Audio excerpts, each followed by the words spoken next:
It's been a while since the old Mark 18 got some screen time, so I thought I would bring it out and talk about this setup. Now, some of you cloners out there are going to look at this and say, hey, that is not a Mark 18.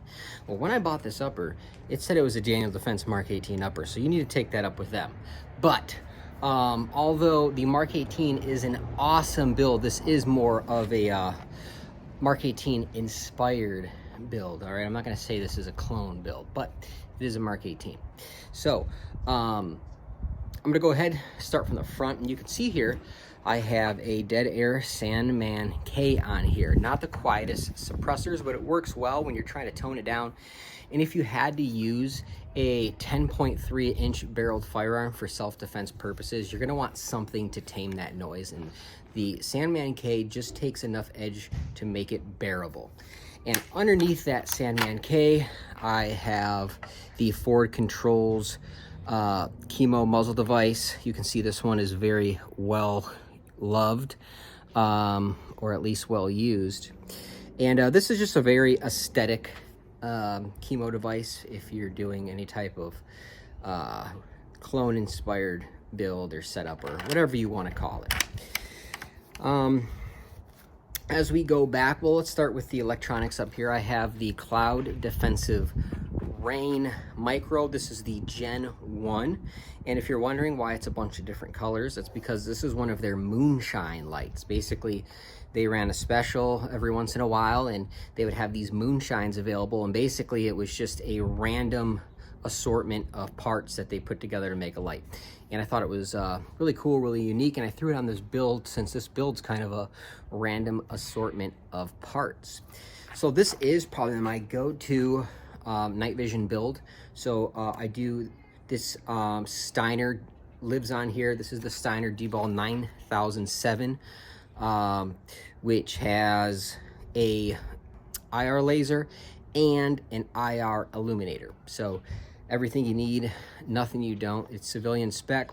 As far as civilian spec IR devices go, this one is probably my favorite.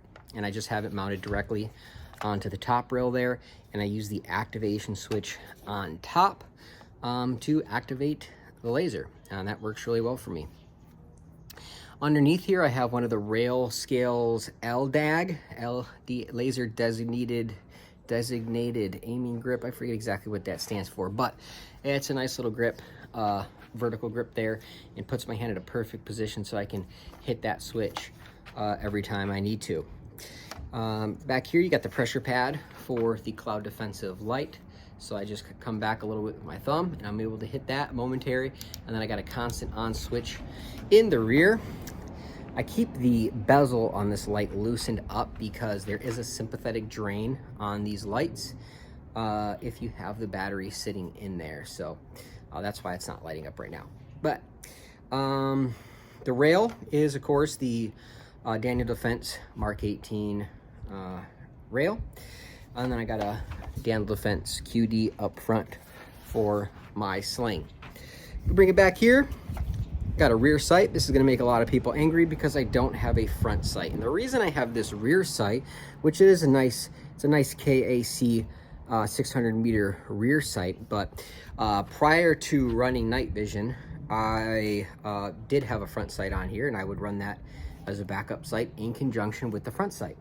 Now that I have my laser and I already have multiple aiming devices on this firearm, that front sight is no longer present, and I just fold that down out of the way. I could take it off, I just haven't. It doesn't really add much weight to it, so I'm not too worried about it.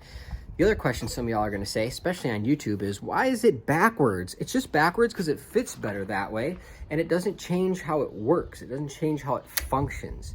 All right, it still flips up and works exactly the same as it would any other way. I know I have my previous post with my BRN 180, and I got a lot of comments stating that rear sight was backwards. And yeah, it is backwards, but it works fine like that. It's backwards on purpose. And then as we scoot to the rear a little bit more, you're gonna notice one of these Unity fast risers. I'm a big fan of the fast risers. I don't passive aim a whole lot when I'm running nods, but it does make it very easy to passive aim. But more importantly than that is it puts the red dot at a very comfortable position for me. I just like those taller red dots. Everybody's welcome to run any type of riser they want, but I got this EXPS3 running on that Unity riser, and I absolutely love it. As an added benefit, when I'm running a magnifier, I can run the Unity flip to center magnifier, which instead of it hanging off the side, it stays right there in line with the red dot. And I really like that combination with those Unity fast mounts. I got a nice PRI gas buster charging handle, solid charging handle. How much does it help when suppressed? I'm not sure how much it helps, but I do like the charging handle. The PRI gas buster is solid. The lower, this is actually a Colt M4 lower SBR, of course, and it's running the Tango down. I believe this is the BG18 something. It's a reduced angled grip from Tango down, and I really like as far as polymer grips goes, this is my favorite polymer grip currently on AR pattern firearms. Of course, this just has a Lancer Landtech mag, but you know the mags are going to change all the time, but for those wondering, it's a Lancer.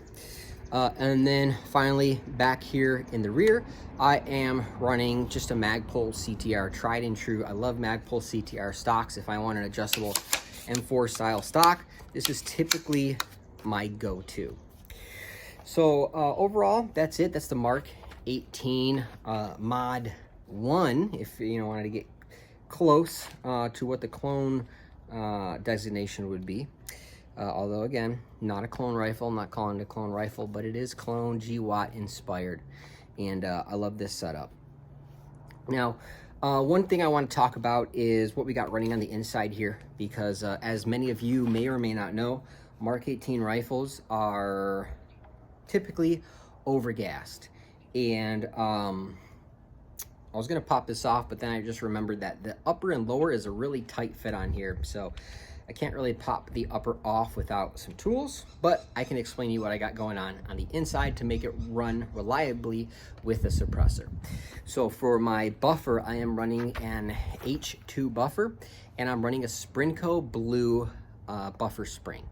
With that combination, I'm able to run everything through this suppressed.